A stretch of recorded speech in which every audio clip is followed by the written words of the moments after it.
Sholat subuh kita ini diimami tadi oleh guru kita Al-Mukarram Ustadz Haji Haruna Hashim. Mudah-mudahan beliau panjang umur, sehat badan. Mudah-mudahan anak-anak kita juga bisa nanti memimpin sholat subuh, mengikuti sunnah Nabi, membaca surat Alif Lam Mim Tanzil Sajadah, insyaallah. Amin. Kepada para alim ulama, ketua bertasal seluruh pengurus Masjid Darul Muta'allim. Apa nama daerahnya? Lengkong. Sungai Panas. Patutlah panas pagi. Mudah-mudahan semua yang hadir ini mendapatkan pahala haji dan umroh. Man sholat subha fi jama'atin, siapa yang sholat subuh berjamaah, summa qa'ada yadhkurullah, habis sholat subuh dia tidak keluar masjid, dia duduk berzikir. Nah, ini sekarang ini sedang duduk berzikir nih, karena majelis ilmu juga majelis zikir. Summa hatta tatlu asy-syamsu, sampai terbit matahari. Summa yusalli rak'ataini, kemudian dia sholat sunat 2 rakaat. Jadi kita ngajinya ini sampai jam 6:10. Jam 6:10 nanti kita sholat sunat 2 rakaat. Musalli sunnatal isyraq. Bukan sholat syuruk Pak Ustaz. Nama waktunya syuruk, nama sholatnya isyraq. Duduk deh sebelum ibu tuh mau ngamuk di belakang. Dilempar orang tuh, kau tak kena, aku kena. Sholli sunnatal isyraq raka'ataini lillahi ta'ala. Syaratnya 3. Sholat subuh berjamaah, duduk berzikir mengingat Allah sampai terbit matahari, sholat sunat 2 rakaat. Kanat lahu ka'ajri hajjatin wa umrah, dapat pahala macam haji dan berat agama Islam itu Pak Ustadz. Mau haji ke Makkah 70 juta, store 2025, berangkat 2055, 35, 45, 55, 30 tahun nunggu, tiap tahun kenduri. Berangkat 2055, 2054 mati. Siapa bilang Islam ini menyusahkan orang? Memang dari pintu kanan payah, bisa dari pintu kiri. Dari pintu kiri payah. Saya masuk Masjid Darul Muta'allim, tidak dari pintu kiri, tidak dari pintu kanan, dari pintu depan. Jadi kalau tidak bisa pergi ke Makkah karena keterbatasan lain sebagainya, sholat subuh berjamaah, duduk berzikir mengingat Allah sampai terbit matahari, sholat sunat isyraq 2 rakaat, dapat pahala macam haji dan umrah. Hadisnya sahih tidak Pak Ustaz? Hadisnya ada dalam Sunan At-Tirmidzi. Kata Imam Tirmidzi, hadisun hasan. Hadis hasan, tidak ada ikhtilaf antar ulama, boleh mengamalkan hadis hasan. Mudah-mudahan kita bisa mengamalkan hadis ini insyaallah. Maka nanti jam 6:10 selesai pengajian, Bapak Ibu semuanya sholat sunat isyraq. Nah, pas Bapak Ibu sholat sunat itulah saya pulang, biar mudah saya lewat. Jadilah yang pertama, kedua, ketiga, keempat, jangan jadi yang kelima. karena nanti kau akan binasa. Jadilah yang pertama, kedua, ketiga, keempat, jangan jadi yang kelima, karena kau nanti binasa. Itulah yang akan kita kaji subuh ini. Apa saja yang pertama, kedua, ketiga, keempat itu. Ini kalau tak dijelaskan nanti orang bingung memahaminya ini. Apa kata Ustaz Somad tadi?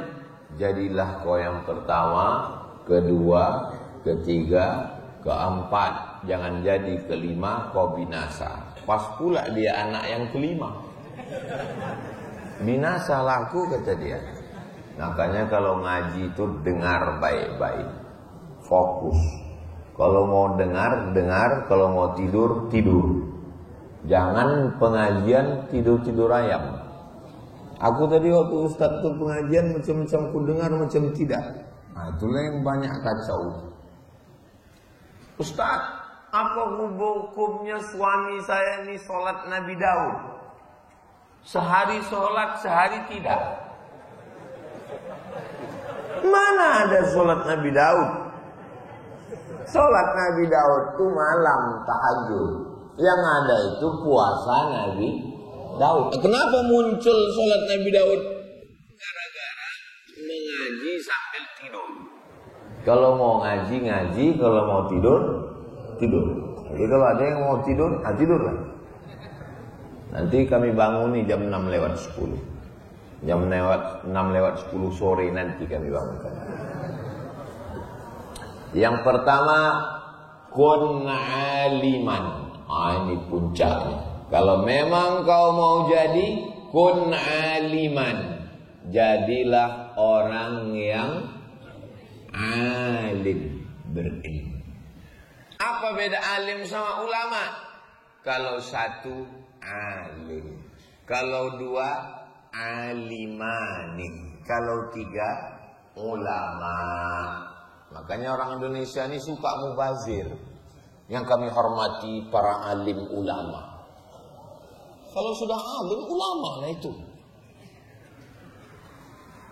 Kalau satu masjid, kalau dua masjidani, kalau tiga masajid. Makanya kalau ada orang menghafal bahasa Arab 3, itu dia hafal 6. Karena bahasa Arab itu lain bentuk tunggal, lain bentuk jamak. Kalau buku satu, kitab. Kalau banyak, kutub. Kalau pintu satu, bab. Kalau banyak, abwab. Beda sama bahasa Indonesia. Kalau satu, buku. Kalau banyak, buku-buku. Kalau ustad, satu, ustad. Kalau banyak, asatis. Nah, jadi menghafal kosakata. Kata Nabi yang pertama, kun aliman. Jadilah orang yang alim. Mudah-mudahan anak-anak kita menjadi alim. Alim dia. Datanglah mahasiswa menjumpai saya. Assalamualaikum Ustaz Somad. Waalaikumsalam. Saya ini sedang menulis tesis S2. Di mana? Di UIN. Ya, boleh saya konsultasi? Boleh, saya bilang. Konsultasinya di mana? Kata dia. Saya tanya, kamu laki-laki apa perempuan? Perempuan pula. Ini kalau saya bawa konsultasi ke kafe, ini bisa jadi walid saya nanti.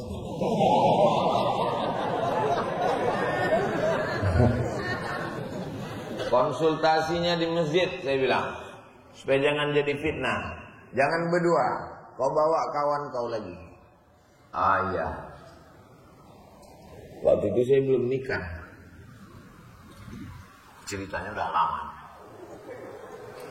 Apa yang mau dikonsultasikan? Saya, mahasiswa, mahasiswi. Tak boleh berdua. Kalau kita berdua berarti yang ketiga setan. Ini hadisnya sahih, tapi banyak orang yang memplesetkan. Pergi laki-laki sama perempuan nonton, ikut kawannya. Biar supaya dia bisa berdua, dia bilang, kalau bertiga berarti kau setan. Apa yang sedang kau tulis S2? Saya Pak Ustadz sedang menulis namanya andragogi. Apa itu maksudnya? Belajar setelah dewasa. Terus sudah saya cari-cari dalam Quran, nggak ada belajar setelah dewasa.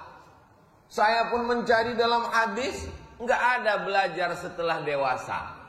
Yang saya dapatkan adalah utlubil ilma, tuntutlah ilmu minal mahdi ilal lahdi, dari buayan hingga ke liang lahat. Tapi dalil tentang belajar dewasa belum dapat saya Pak Ustaz. Terus saya tanya dia, Nabi Muhammad dapat wahyu umurnya berapa? 40. Abu Bakar beda dia dengan Nabi umurnya berapa? 2 tahun. Berarti waktu Nabi Muhammad dapat wahyu Iqra, Abu Bakar belajar ke Nabi. Berapa umur Abu Bakar? Memang kalau pagi-pagi ini payah berpikir memang. Nabi Muhammad SAW dapat wahyu Iqra umurnya 40. Beda Nabi dengan Abu Bakar berapa tahun? 2 tahun. Kalau Nabi dapat wahyu umur 40, Abu Bakar belajar Islam, berapa umur Abu Bakar? 38. 38 kan? 38 itu anak-anak atau orang tua? Saya 28. 38 itu usia dewasa. Oh, kata dia. Oh, kata dia. Saya pun juga. Oh, kok bisa kau S2? Jadi mengambil dalil itu bukan mesti tekstual. Kalau dalil itu tekstual tertulis, itu anak TK pun bisa. Jadi orang yang alim adalah membaca Al-Quran, membaca hadis, membaca sejarah, mengambil kesimpulan. Nabi Muhammad dapat wahyu umur berapa? 40. Beda Nabi dengan Khadijah umurnya berapa? 15 tahun. Jadi waktu Nabi dapat wahyu umur 40, perempuan yang pertama belajar masuk Islam adalah Sayyidatuna Khadijah. Pertanyaannya, berapakah umur Khadijah belajar Islam? 55. Apakah 55 itu anak-anak atau dewasa? Dewasa. Apa kata dia? Oh. Jadi akhirnya pertemuan kami waktu itu isinya udah pulang ya. Berilmu. Itulah pentingnya Allah kasih kita akal. Akal inilah yang dipakai untuk membaca Al-Quran, membaca hadis, memahami. Afalata. Ini banyak orang sekarang tak bisa, tak ada akal. Dulu waktu Tuhan membagi-bagi akal, dia nggak datang.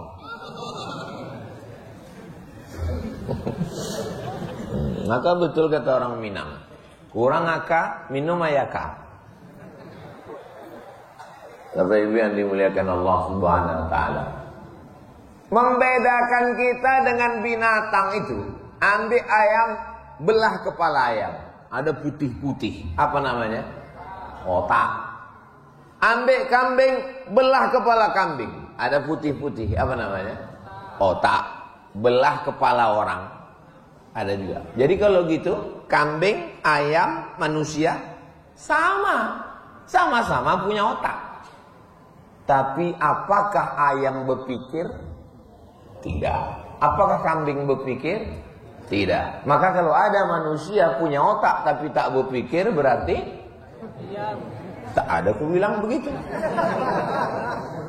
Jamaah yang mengambil kesimpulan. Nah, yang membedakan kita dengan binatang itu adalah akal, bukan otak.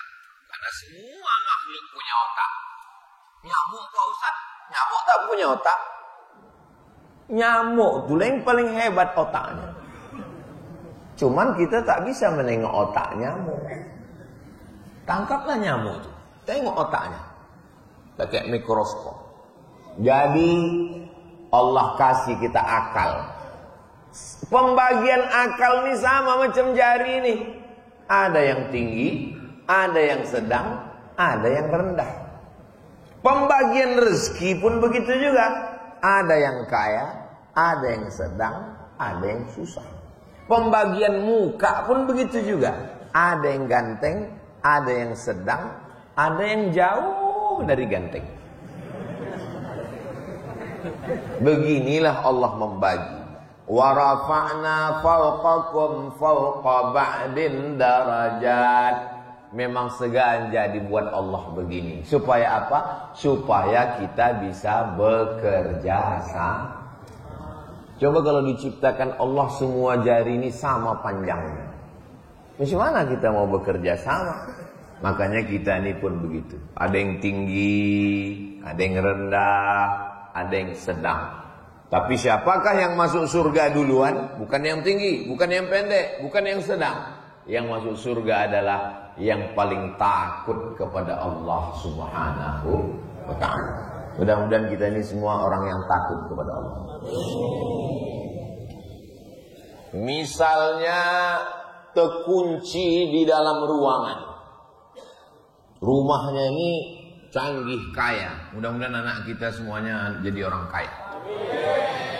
Dulu pertama orang pintu kunci rumahnya pakai kayu. Lama-lama canggih pakai besi. Lama-lama pakai kartu. Lama-lama pakai kode password 1472. Kode kau berapa? 1977. Itu apa maknanya? Tahun lahir aku. Canggih lagi sekarang, tidak lagi pakai itu, pakai muka. Asal muka, terbuka pintu. Rupanya bisa juga dipalsukan. Kenapa? Operasi plastik. Orang yang operasi plastik sama semua bentuk mukanya. Akhirnya muncul yang baru, pakai apa? Pakai kornea mata. Nah, dibuka gini, terbuka pintu. Muncul lagi yang paling canggih pakai mulut. Buka pintu, terbuka. Sampai akhirnya suatu hari pintu tak terbuka. Kenapa? Dia habis sakit gigi. Dicabut giginya. Tak terbuka. Nah, akhirnya terkunci dari dalam ruangan. Masuk waktu sholat. Allahu Akbar, Allahu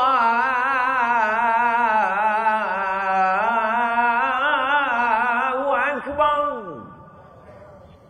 Ini juara azan dulu waktu SD. Masuk waktu sholat jam 12.30. Pintu tak juga terbuka. 1.30 tak terbuka. 2.30 tak terbuka. 3.30 tak terbuka. Masuk waktu asar. Pertanyaannya, bagaimana sholat zuhurnya? Menurut mazhab Hanafi, dia tidak wajib sholat zuhur. Kenapa tak wajib? Karena di dalam ruangan itu tak ada air dan tak ada debu. Mau berwudu tak bisa, mau tayamum pun tak bisa. Cari-cari debu tak ada. Sini tak ada debu, sini tak ada debu. Untung muka kawan tuh berdebu. Menurut mazhab Hanafi dia tak wajib sholat. Kenapa tak wajib sholat? Karena dua alat bersuci tak ada. Air tak ada, debu tak ada. Menurut mazhab Hambali, dia tetap wajib sholat tanpa wudu dan tanpa tayamum. Usolli fardhu zuhri arba'a raka'atin adaan lillahi ta'ala. Tak perlu disebutkan tanpa wudu dan tayamum, tak perlu. Karena tak ada alat bersuci, kata mazhab Hambali. Kata mazhab Syafi'i, dia tetap sholat tanpa wudu, tanpa tayammum. Tapi nanti kalau dia udah keluar dari kamar itu, tiba-tiba dibukakan pintu orang. Alhamdulillah keluar dia dari kamar itu. Berapa hari? Setelah 3 minggu. Keluar dari situ, dia ulang balik sholatnya. Sholat yang diulang itu namanya sholat i'adah. Sholat apa namanya? I'adah. Sekarang kita ulang balik. Menurut mazhab Hanafi, tak wajib sholat. Kenapa tak wajib? Karena tak ada alat bersuci, tak ada air, tak ada wudu. Menurut mazhab Hambali, wajib sholat tanpa air dan tanpa tayammum. Menurut mazhab Syafi'i, sholat tanpa wudu, tanpa tayammum, tapi nanti setelah dapat air diulang balik. Pertanyaannya, Bapak yang ada di Sungai Panas ini ikut mazhab apa? Serius? Nanti tahu-tahu Hanafi. Kira-kira kalau kita ikut mazhab Hanafi boleh apa tak boleh? Boleh. Imam Hanafi Ahlus Sunnah wal Jamaah. Kalau kita ikut mazhab Hambali boleh apa tak boleh? Boleh. Ahlus Sunnah wal Jamaah. Tapi coba kalau kita berpikir, pas di akhirat ditanya Allah, kalau kemarin waktu terkunci itu sholat apa tidak sholat? Aku tak sholat. Kenapa kau tak sholat? Karena tak ada alat berwudu. Kata Allah, kau masih punya hutang, maka kau terhutang. Berarti kita mati dalam keadaan bawa hutang sholat. Kita pakai mazhab Hambali. Kau kemarin waktu terkunci itu sholat. Aku sholat ya Allah. Tapi sholat kau tak sah. Kenapa tak sah? Karena tidak berwudu dan tidak tayammum. Maka kau pun juga punya hutang. Lalu yang bermazhab Syafi'i ditanya, kau waktu terkunci kemarin sholat? Aku sholat. Tapi sholat kau tak sah. Tapi udah kuulang balik setelah dapat air. Nampak? Apa yang nampak? Kehalusan mazhab Syafi'i. Tak boleh kita membanding-bandingkan ulama, Pak Ustaz. Saya tidak membanding-bandingkan ulama. Saya cuma mau mengajak mengaji. Ini subuh ini kita ngaji. Kira-kira yang saya sampaikan ini paham apa tak paham? Iya Pak Ustaz, tapi judul yang Ustaz sampaikan ini enggak sesuai dengan tema. Tema kita kan silaturahim. Silaturahim. Udah bolak-balik itu aja sih silaturahim. Saya mau kita ngaji, paham kita substansinya. Itulah kenapa kita pakai mazhab Syafi'i, karena kehalusan pemikiran Imam Syafi'i. Ada ulama yang ahlur ra'i, ahli akal, orang rasionalis, namanya Imam Abu Hanifah, dikenal dengan Imam Hanafi, tempatnya di Kufah, Irak. Ada orang yang ahli hadis, baca hadis. Dia adalah Imam Malik bin Anas, tempatnya di Al-Madinah Al-Munawwarah. Datang Imam Syafi'i. Imam Syafi'i mengkombinasikan antara Abu Hanifah dengan ahli hadis. Jadi di kepala Imam Syafi'i itu ada Imam Hanafi, ada Imam Malik. Imam Hambali murid dia. Imam Hanafi jauh di atas dia, tak jumpa. Imam Hanafi meninggal tahun 150 di Kufah. Imam Syafi'i lahir tahun 150 di Gaza, Palestina. Mudah-mudahan Allah menolong saudara kita di Gaza. Jadi waktu Imam Hanafi lahir, Imam Hanafi meninggal, di tahun itulah Imam Syafi'i lahir. Makanya coba tengok tahun meninggal ulama, tengok lahir anak bapak. waktu meninggal Buya Hamka tanggal 17 Februari tahun 1979 coba tengok siapa yang lahir di Sungai Panas waktu itu. Bisa jadi dia yang menyambut tongkat estafet itu. Anak saya lahir Pak Ustadz pas koruptor meninggal.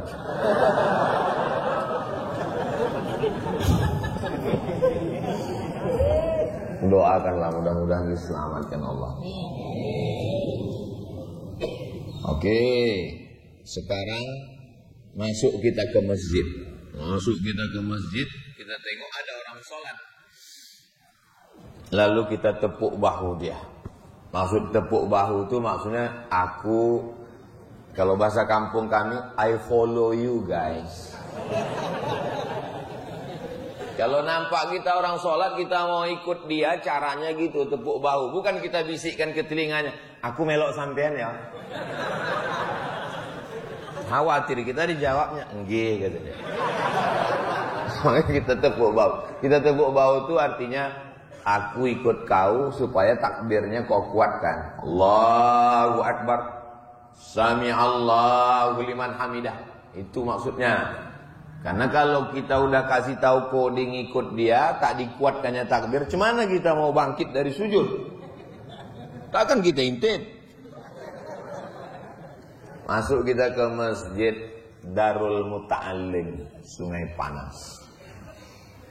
Ada orang sholat, lalu pun kita ikut di belakang. Udah selesai sholat, salam. Assalamualaikum warahmatullahi. Assalamualaikum warahmatullah. Habis itu salaman.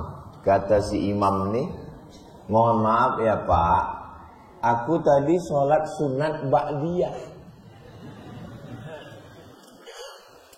Kata makmumnya, aku sholat zuhur.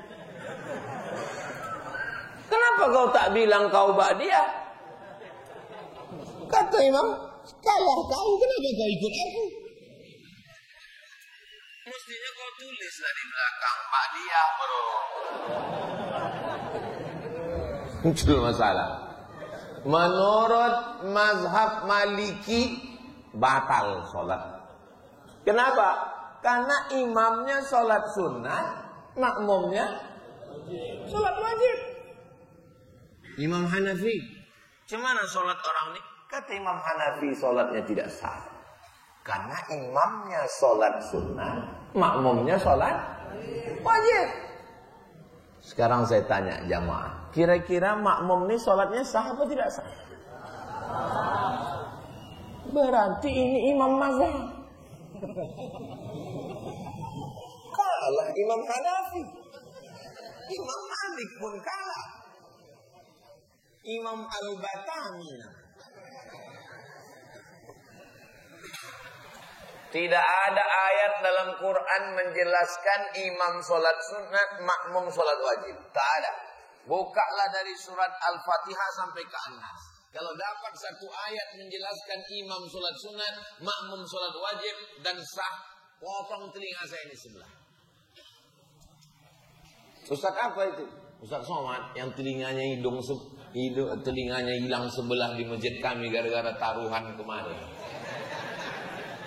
Bukalah kitab Sahih Bukhari, Sahih Muslim, Sunan Abi Dawud, Sunan Tirmidzi, Sunan Nasai, Sunan Ibnu Majah, Muwatta Malik, Sunan Darimi, Musnad Ahmad bin Ambal. Tidak ada hadis yang menjelaskan kalau imam sholat sunat, makmum sholat wajib, sholatnya sah. Tak ada.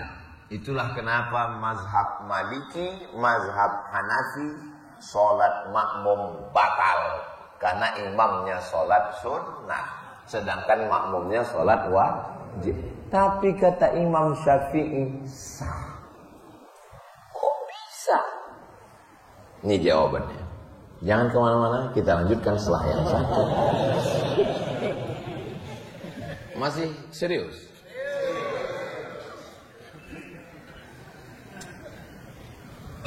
Nabi sholat sama sahabat-sahabatnya di masjid. Nabi jadi imam, sahabatnya jadi makmum. Selesai sholat, Nabi pulang ke rumah. Sahabatnya tadi duduk di masjid, berzikir, baca Quran. Tak lama datang orang kampungnya. Datang orang kampungnya, terlambat, ingin sholat. Karena ada sahabat Nabi di situ, disuruhnya lah sahabat Nabi tadi jadi imam. Dan mereka orang kampung tadi jadi makmum. Pertanyaannya, sahabat Nabi tadi sudah sholat atau belum? Sudah. Lalu sholatnya yang kedua itu sholat wajib apa sholat sunat? Sholat sunat. Kita kalau sholat zuhur 2 kali, pertama sholat di masjid, habis sholat di masjid pulang dia ke rumah. Lalu istrinya bilang, "Yang adik belum sholat, kau kan imamku." Yang senyum yang belum berbini pula. Istri kalian minta supaya kalian jadi imamnya, padahal kalian sudah sholat tadi di masjid. Kalian mau tak jadi imam di rumah? Mau. Waktu itu si suami itu sholat di masjid sudah selesai wajib. Sholat dia yang kedua. Sholat yang kedua itu namanya mencari fadilah, keutamaan. Sholatnya itu terhukum sholat sunnah. Sedangkan istrinya sholatnya sholat wajib. Pertanyaannya, sahkah sholatnya? Itulah dalil mazhab Syafi'i. Jelas? Itu dalil yang pertama. Dalil yang kedua, waktu perang. Kita waktu perang itu ada namanya sholat khauf. Khauf artinya takut. Imam makmum barisan pertama, makmum barisan kedua. Waktu imamnya sholat pertama, barisan pertama ikut sholat, barisan kedua memegang tombak dan panah menengok. Kalau ada musuh tembak, panah, pancung, selesai salam. Assalamualaikum warahmatullah. Assalamualaikum warahmatullah. Barisan pertama mundur ke belakang, barisan kedua maju ke depan. Pertanyaannya, sholat imam ini sholat yang keberapa? Sholat yang kedua. Sholat makmum ini sholat yang keberapa? Sholat yang pertama. Sholat imam yang kedua ini wajib apa sunat? Sunat. Sholat si makmum ini yang pertama wajib apa sunat? Wajib. Sahkah sholat mereka? Sah. Itulah dalil mazhab Syafi'i. Nampak kecerdasan Imam Syafi'i? Ustaz gak boleh gitu Pak Ustaz. Ustaz membanding-bandingkan imam. Saya bukan banding-bandingkan imam. Kita mau mengaji.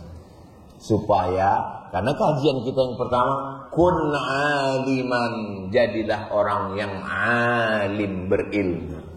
Orang kalau berilmu, dia tidak akan kelahi. Karena dia tahu bahwa substansinya adalah kebenaran. Orang kalau berilmu, dia tidak akan heboh dengan apa guna jam nih? Guna jam nih apa? Guna jam ini untuk ngasih tahu bahwa sekarang jam 6 kurang 10. Kan itu gunanya kan? Bahwa ada jam yang harganya 100 juta. Penting atau tak penting? Ketahuan tak ada yang punya jam 100 juta.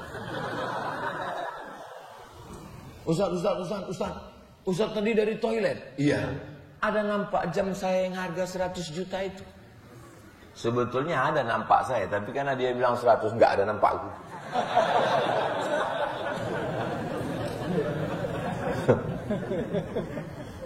Mau pergi undangan pakai tas merek Paris Prancis. Oh, harga berapa? 500 juta. Kemana kondangan 500 juta? Oh, tak ditanya orang pun, ini 500 harganya. Ini 500. Tiba-tiba Donald Trump menaikkan harga. Ngomong, ada harga barang. Cina mengamuk. Dibukakan Cina. Rupanya modalnya cuma 10 juta. Yang mahal itu apanya? Yang mahal itu adalah cap mereknya. Sekarang berlomba-lomba. Apa kata Cina? Siapa yang kalian mau untuk beli tas-tas mahal-mahal itu, datang aja ke kami. Modalnya itu cuma 10 juta. Dibuka kan.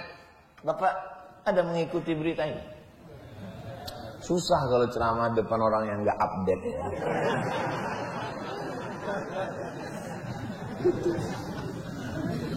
Artis-artis, pejabat-pejabat, orang-orang kaya sekarang lesu semua.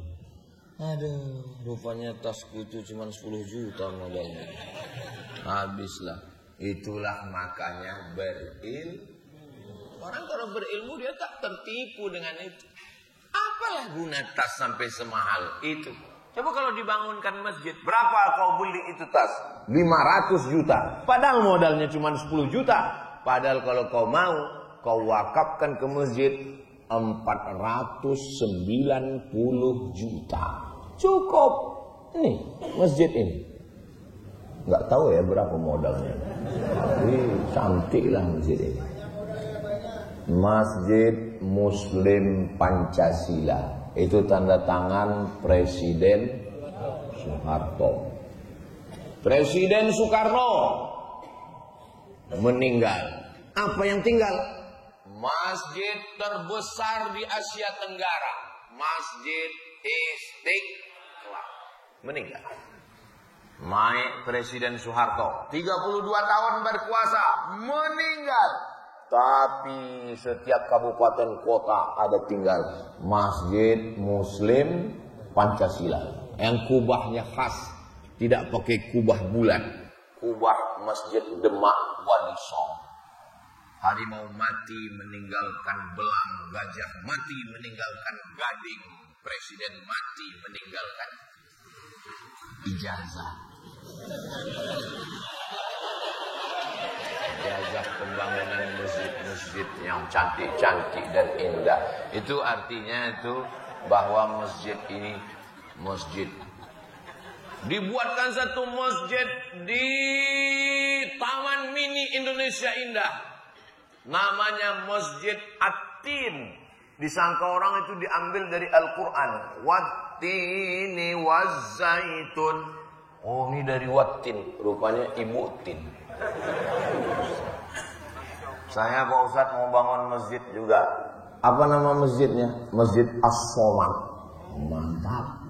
Untuk saya? Enggak, nama untuk saya Pak Ustadz. What is in a name? Apalah arti sebuah nama? Saudara yang dimuliakan Allah Subhanahu wa taala. Jadi, alim artinya berpikir, ngerti apa sebetulnya yang terkandung di balik hukum. Makanya ulama-ulama kita itu dulu waktu di pondok menenteng tafsir Jalalain. 2 Jalal, Jalaluddin Al-Mahalli meninggal tahun 864. Jalaluddin As-Suyuti meninggal tahun 911 Hijriah. Bangganya sampai di Kairo, Mesir. Bertamu saya ke rumah kawan saya. Di atas tempat tidurnya itu 1 meter panjangnya tafsir. Namanya Tafsir Al-Kabir. Ditulis oleh Imam Fakhruddin Ar-Razi. Meninggal tahun 606. Saya tanya, bang, ini apa ini? Ini tafsir semeter. Dulu waktu di pondok 1, bangganya bukan main. Di pondok dulu kamus yang paling tebal namanya Al-Munjid fil Lughati wal A'lam. Orang bawa kamus tuh ke masjid untuk tidur.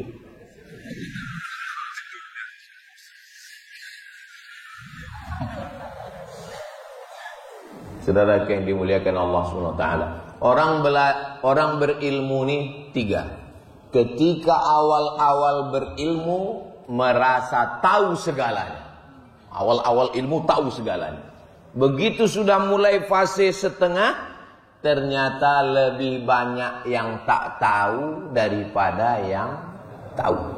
Sudah sampai kepada fase ujung, rupanya yang kita tahu hanya 0,1%, yang tak tahu seluas langit dan bumi. Jadi kalau nampak nanti ada orang yang diam aja, itu orang berilmu. Bisa dua kemungkinan, berilmu atau mengantuk. Kenapa Ustaz Somad itu bercakap aja? Ya, dia masih level 1. Masih merasa berilmu. Kalau kalau kita ini sudah berilmu betul, itu udah kita tak mau lagi bercakap. Macam saya inilah. Rupanya mengantuk. Kun aliman, jadilah orang yang berilmu. Iya Pak Ustaz, enak ngomong begitu, dapat beasiswa dari Pemda, diutus oleh raja. Seorang anak kecil namanya Muhammad. Siapa namanya? Muhammad. Lalu kemudian dia pergi dari kampungnya. Nama kampungnya Bukhara. Apa nama kampungnya? Bukhara.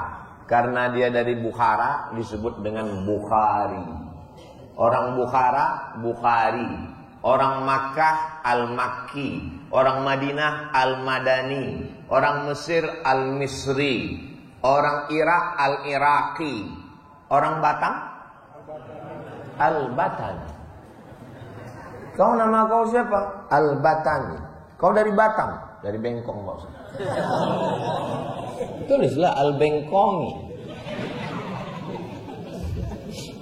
Namanya Muhammad. Nama ayahnya Ismail, nama atuknya Ibrahim, nama unyangnya Al-Mughirah, nama atuknya yang kelima Bardisbah. Muhammad bin Ismail bin Ibrahim bin Al-Mughirah bin Bardisbah. Dari kampungnya Bukhara masuk ke Iran, masuk ke Irak, masuk ke Makkah, masuk ke Madinah, naik ke negeri Syam, masuk ke Mesir, pulang. 16 tahun berkeliling, belum ada kereta cepat dari Cina, belum ada pesawat terbang. Naik onta, naik kuda, naik keledai, berkeliling 16 tahun. Terkumpullah hadis 7.275 hadis. Itulah yang disebut dengan hadis Sahih Al-Bukhari. Iyalah Pak Ustaz, dia kan orang Arab. Dia bukan orang Arab, dia orang Persia. Sekarang makamnya di Hartang, kampung kecil dekat Samarkand. Naik pesawat dari Cengkareng, nanti turun di Tashkent, dari Tashkent naik kereta api ke Samarkand. Di Samarkand ada kampung kecil namanya Hartang. Disitulah meninggal Imam Al-Bukhari. Meninggalnya di kampung, meninggal tahun 256 Hijrah. Pulang ke kampung, diundang sama Sultan. Imam Bukhari, tolong datang ke istana, mengajarkan hadis-hadis yang ada dalam kitabmu itu untuk mengajar anak saya. Kata Imam Bukhari, ilmu itu diambil, ilmu itu dijemput, bukan diantarkan. Kalau memang anakmu mau belajar, datang ke rumah saya. Jangan saya yang datang ke istana. Tersinggung raja. Makanya kalau diundang raja, datang. Jangan sampai nggak datang. Susah nanti ngurus surat-surat izin ke Polres, ke Polsek. Akhirnya difitnah. Nggak boleh ngisi pengajian. Akhirnya dikepung. Dari Bukhara dia pergi cari kampung kecil Samarkand. Dari Samarkand dia cari lagi kampung kecil namanya Hartang. Akhirnya dia berdoa kepada Allah. Allahumma qad daqat alayyal ardu bima rahubat. Ya Allah, dulu 16 tahun aku berkeliling dunia ini, lapang dunia ini. Tapi setelah sekarang, baqat alayyal ardu, sempit kurasa dunia ini ya Allah. Faqbidni, cabutlah nyawa. Sudah muak rasanya, cabutlah nyawa. Meninggal Imam Al-Bukhari tahun 256, dikuburkan. Setelah meninggal barulah orang tahu. Keluar harum semerbak dari makamnya itu, dan semua orang mengambil tanah kuburnya itu untuk berkah. Sampai khawatir kubur itu berlubang karena tanahnya diambil. Akhirnya dipagar sekelilingnya. Sampai hari ini tak pernah kosong. Panjang umur, sehat badan, nanti mudah-mudahan kita ada program umroh dan ziarah ke makam Imam Bukhari insyaallah. Ongkos tanggung masing-masing.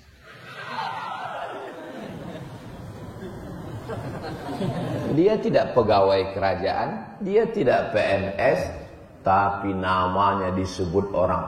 Cobalah di antara kita ini pasti punya ada orang sekampung keluarga yang namanya Bukhari.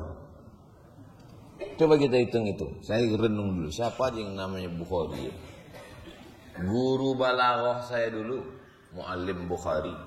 Kawan saya, Ustadz Bukhari. Pegawai Bank Riau Kepri, Pak Haji Bukhari. Jamaah banyak kali Bukhari. Bukhari. Padahal Bukhari bukan nama orang. Bukhari artinya orang Bukhara. Nama kau siapa? Bukhari. Kau dari Bukhara? Enggak Pak Ustaz. Saya dari Tapanuli Selatan. Kenapa nama kau Bukhari? Ayahku mengasih nama aku Bukhari karena kemuliaan Imam Al-Bukhari. Banyak orang yang waktu hidupnya terhina, tapi karena dia alim berilmu, dimuliakan Allah setelah meninggal dunia. Tapi berapa banyak orang yang waktu hidupnya mulia? Fir'aun. Belum pernah saya ketemu orang, kenalkan Pak Ustadz, nama saya Fir'aun. 4 tahun saya di Mesir, belum pernah lagi ketemu orang mengaku keturunan Fir'aun. Nggak tahu lah Ustadz Haruna Hasim tak jumpa sama keturunan Fir'aun. Kalau digali tanah di Batam ini, digali pakai cangkol, tiba-tiba cangkol itu berbunyi. Pas ditarik, rupanya ada periuk isinya emas semua. Orang akan mengatakan ini harta karun. Bisa rice cookernya ke sini. Saking kan kayanya Karun. Ada orang di Batam ini yang mau mengaku keturunan Karun, enggak ada. Begitulah Allah kalau mau memuliakan orang.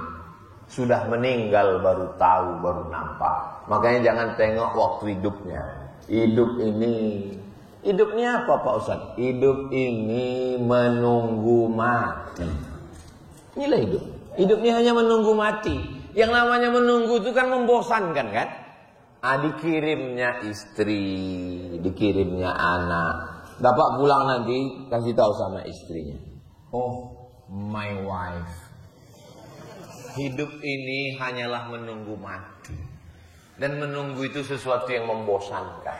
Lalu Allah mengirim engkau wahai bidadari surga. Saya Pak Ustadz mau ngomongkan itu nanti ke rumah. Terus cuman yang ada istri tetangga saya. Jangan kau bilang sama dia. Almarhum kau langsung. Mudah-mudahan yang belum berjodoh dijumpakan Allah dengan jodoh yang baik. Yang bilang amin yang belum nikah. Yang bilang amin tengok udah bercucu. Bapak Ibu yang dimuliakan Allah Subhanahu wa taala, maka berilmu. Iya Pak Ustadz, saya ingin anak saya ini jadi tentara yang berilmu. Siapa tentara yang berilmu? Dia tahu bahwa bintang 4-nya itu tidak bisa menolong dia di hadapan malaikat maut. Datang malaikat maut mencabut nyawa. Aku mau mencabut nyawamu, kata malaikat maut. Tunjukkan, aku bintang 4. Bintang 7 pun aku tak takut, kata malaikat. Dia sadar bahwa bintang 4-nya itu tidak bisa menolong dia di hadapan malaikat mungkar, nakir. Marrabbuka. Bisa rupanya waktu ditanya malaikat, Marrabbuka, aku tentara, aku polisi, aku pejabat, aku ulama. Dia sadar. Maka setelah dia jadi panglima, dia pulang ke kampungnya, dibangunnya Islamic Center 2 lantai, markas Islami di kota yang paling jauh di dunia. Kota yang paling jauh di dunia namanya Ujung Pandang. Ujung Pandang. Sekarang nama kota itu sudah berubah menjadi Makassar. Ada orang Makassar di sini? Agak Kareba? Gak ada. Kalau ada pasti bilangnya baji-baji. Saudaraku yang dimuliakan Allah Subhanahu wa ta'ala. Jadi kalau kita berilmu, alim, mengerti. Orang berilmu bukan orang yang IP-nya 4. Orang berilmu bukan yang IQ-nya 200. Orang berilmu adalah orang yang mengerti tentang hakikat hidup, bahwa hidup ini kawannya adalah mati. Muda itu kawannya adalah tua. Kaya itu kawannya adalah miskin. Ganteng itu kawannya adalah top. Tua, ompong, peon. Ustadz ini nggak menjaga perasaan orang tua. Ini di depan saya ini tidak ada orang tua. Ini semuanya ini anak-anak muda yang terjebak di tubuh yang tua. Siapa yang sholat subuh berjamaah, siapa yang datang pengajian, maka dia adalah anak muda. Takbir. Saya sudah ceramah jam 6:05. Tadi janji jam 6:10. Dari bunyi takbirnya itu kayaknya tahan 1 jam lagi. Sanggup 1 jam lagi? Aku tak sanggup. Saya biasanya takbir itu untuk mengusir hantu setan jembalang tanah yang udah mulai Ada kadang pas pengajian itu kita ajak takbir, Allahu Akbar. Allah. Kalau gitu takbirnya maksudnya ini cepatlah Ustaz. Aku tengok muka Ustaz macam lontong sayur ya udah. Apalagi hidung Ustaz macam ketupek gulai paku. Tapi masjid Sungai Panas ini memang betul-betul panas suasana. Padahal kipas anginnya hidup. AC, pakai AC lagi. Udah pakai kipas, pakai AC lagi. Ini menunjukkan masyarakatnya ini kaya-kaya. Tapi kalau kita mati, AC tak dibawa mati. Ada orang Batam nih mati bawa AC. Mana ada? Makanya kalau mau kubur kita dingin, wakafkanlah AC ke Masjid Sungai Panas. Siapa yang sudah mewakafkan AC? Apa tulisannya? Dilarang menghidupkan AC.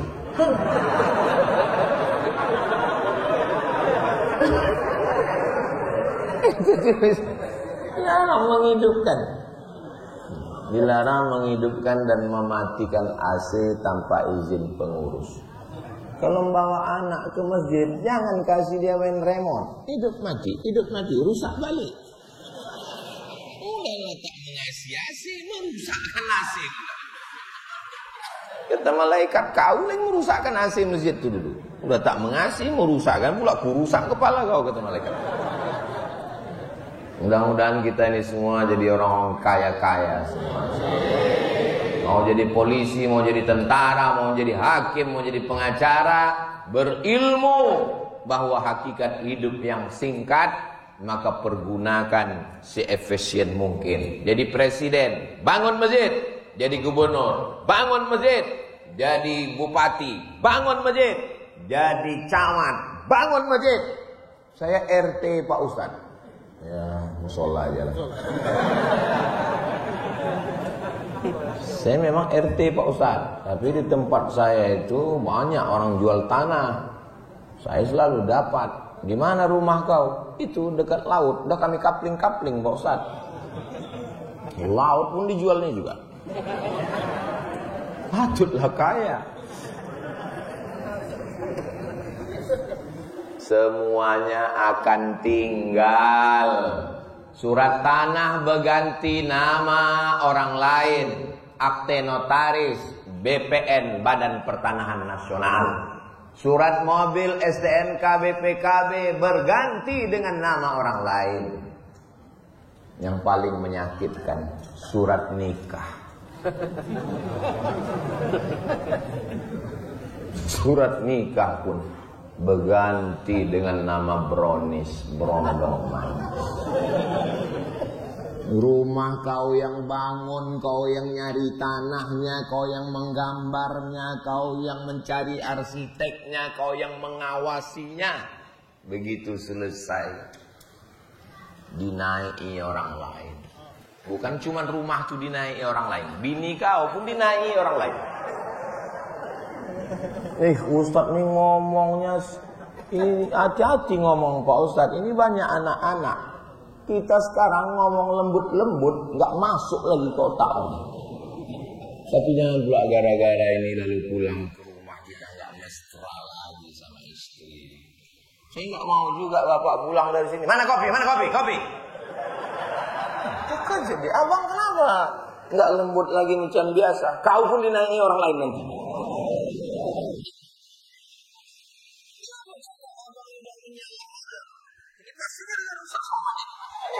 Memang Ustaz provokator. Saya dengarkan ceramah Ustaz Somad itu lagi. Padahal kalau mereka tidak memotong-motong video itu, didengarnya secara full, baru dia tahu maknanya. Makanya kalau nonton ceramah Ustaz Somad, tonton full di channel Ustaz Abdul Somad Official. Subscribe, like, share. Jadilah yang pertama, jadilah yang kedua, jadilah yang ketiga, jadilah yang keempat, jangan jadi yang kelima. Apa itu yang pertama? Alim. Kun aliman. Yang mau dijelaskan ini 5, baru 1, waktu sudah habis. Ternyata kalau kita ceramah di depan orang yang hatinya bersih, nggak terasa waktu itu begitu cepat berlalu.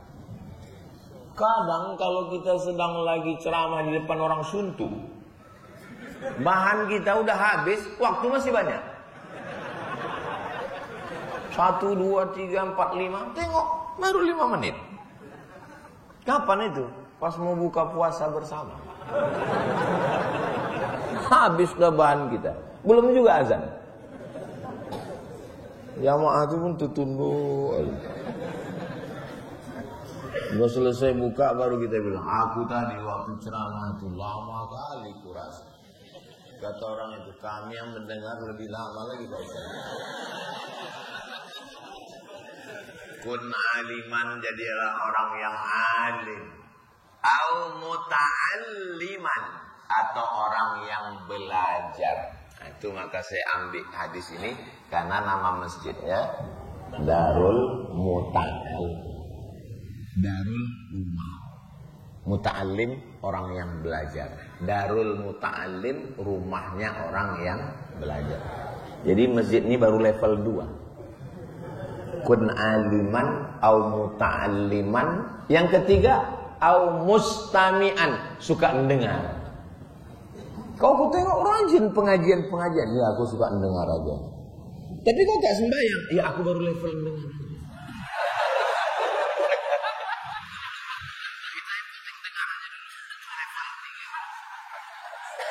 Atau yang keempat au muhibban.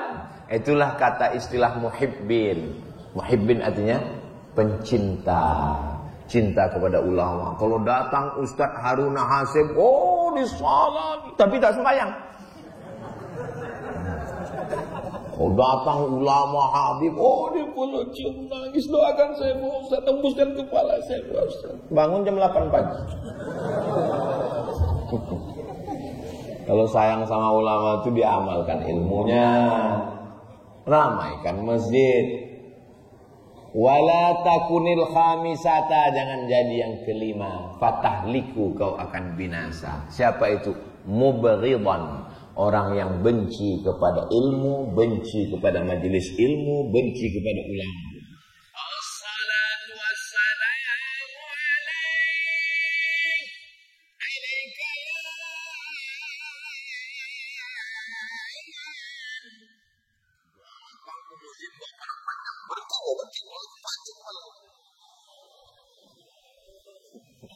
ada kejadian macam itu. Ada videonya viral. Kalau belum dapat nanti ku kirim ke grup. Ini hadis ada dalam kitab Imam Al-Baihaqi. Tapi Pak Ustaz, ada juga ucapan sahabat Nabi. Ada yang ucapan sahabat Nabi namanya Abu Darda. Yang ini ucapan Nabi. Tapi Pak Ustaz, kami cek-cek ini hadis ini dhaif. Hadis dhaif boleh dipakai kalau cukup 5 syarat. Pertama, tidak ada periwayatnya yang kadzab, pendusta. Pertama, sanadnya tidak ada periwayatnya yang pendusta. Bukan masalah hukum halal haram, bukan masalah akidah. Tidak ada hanya untuk masalah fadail amal, motivasi beramal. Maka hadis yang saya sampaikan ini cukup 5 syarat, maka boleh diamal. Bukan masalah halal haram, bukan masalah akidah, masih bernaung di bawah hadis sahih, tidak ada periwayatnya yang kadzab, pendusta, dan dia untuk fadail amal. Allahumma laka sumtu, hadis dhaif. Dhahabadh dhama'u, hadis dhaif. Allahumma barik lana fima razaqtana, hadis dhaif. Utlubul ilma walau bisin, hadis dhaif. Boleh diamal. Tuntutlah ilmu walau ke negeri Cina dulu. Sekarang tak usah lagi, Cina itu sudah datang kemana. Itulah yang dapat saya sampaikan. Akhirnya lewat waktu 5 menit, jam 6.15 kita sholat sunat isyraq 2 rakaat. Usolli sunnatal isyraq raka'ataini lillahi ta'ala. Terima kasih segala perhatian. Mohon maaf segala kesilapan. Kita tutup dengan pantun penutup, menangkap puyuh di Bukit Selasih. Thank you dan terima kasih. Assalamualaikum warahmatullahi wabarakatuh. Allah biha, ya Allah biha, ya Allah bihusnil khatimah. فيا أيها الرجل منه شفاعة صلوا عليه وسلموا تسليما.